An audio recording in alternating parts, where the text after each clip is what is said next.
You look at the Russian ships, the China ships, they're all over the place. They're, surrounding. Now, they have for a long time. That's a lane. But we need that for national security. So, Don Jr. and some of your team just got back from Greenland. What's the price tag? Well, maybe no price tag. Look, we're going to have to see what happens because Denmark, we need this for national security. We need Greenland very badly. I don't know that Denmark has any right, title, and interest, and we're going to find that. But I can tell you, you saw the clips that were released.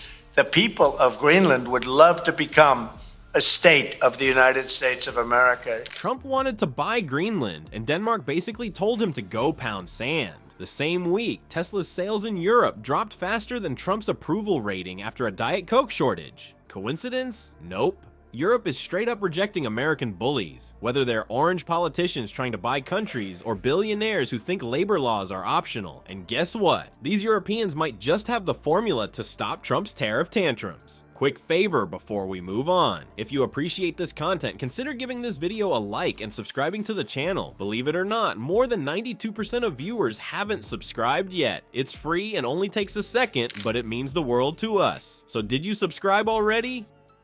Great, thank you so much for your support. Now back to the video.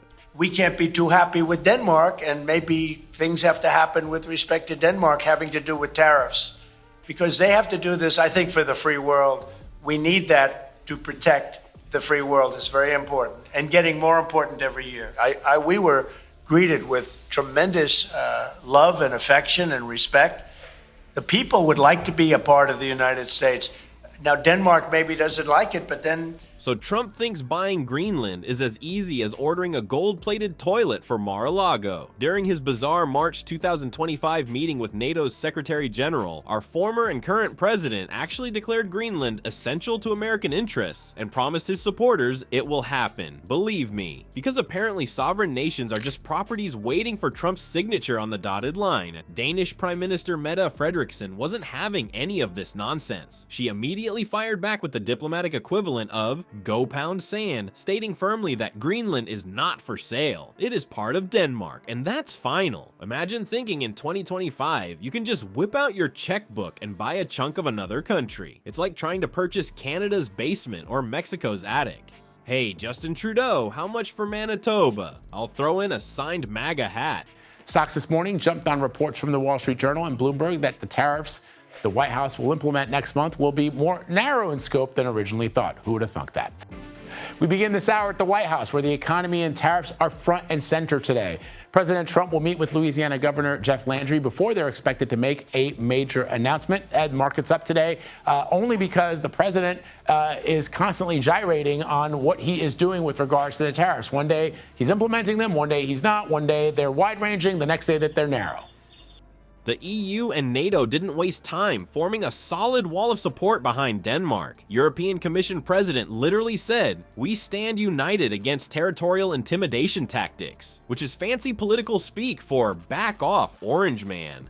But Trump's Greenland fantasy isn't the only American empire crumbling in Europe. Elon Musk's Tesla is tanking faster than Trump's approval rating at a fact-checkers convention. January 2025 saw Tesla sales nosedive a stunning 45% across Europe, while competitors like Volkswagen and Renault were popping champagne over their growing market share. And now Denmark's financial institutions are hitting Tesla where it hurts, right in the wallet. The country's largest pension funds have dumped Tesla stock like it's radioactive. Academic pensions sold off every single share they owned and added Tesla to their exclusion list, essentially the financial world's version of blocking someone on Twitter. Meanwhile, Pension Denmark unloaded over 400 million kroner, that's about $58 million, of Tesla investments. The Danes didn't just sell the stock, they put Tesla on their do not buy list alongside companies that make landmines and biological weapons. That's the kind of company Musk is keeping these days. Tesla's refusal to sign a labor agreement with Swedish workers in late 2023 triggered what might be the most impressive display of European solidarity since countries vote for each other in Eurovision. When Musk decided to play chicken with Swedish labor unions, he accidentally unleashed a Nordic nightmare that makes Danish stock dumping look like a friendly pat on the back. So we'll wait and see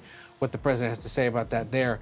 April 2nd is what the White House has been calling the Day of Liberation, or when these tariffs are supposed to go into effect around the world on essentially virtually everything coming in from just about every country. But with that deal coming as an example, the White House will say, of the ongoing push to manufacture such things in the United States, the kind of thing that could stave off some threatened tariffs either on South Korea or on the auto industry more broadly. So word that these tariffs may become a little more industry specific, and perhaps you're going to see some changes in exactly what gets slapped with a bit of a levy. What happened in Sweden didn't stay in Sweden. When Tesla refused to negotiate with those pesky workers who wanted silly things like job security and benefits, unions across Denmark, Norway, and Finland joined forces faster than Europeans unite against American tourists wearing socks with sandals. The solidarity spread like wildfire, with workers blocking Tesla shipments across the entire region. Pretty soon, Tesla service centers in Sweden were as empty as Trump's promises to release his tax returns. But Europe's Tesla problem goes deeper than just labor disputes. A recent UK survey found that a whopping 59% of electric vehicle shoppers refuse to buy Teslas, not because the cars are bad, but because they don't want to be associated with Elon Musk. That's like refusing to eat a perfectly good sandwich because it reminds you of your weird uncle who posts conspiracy theories on Facebook.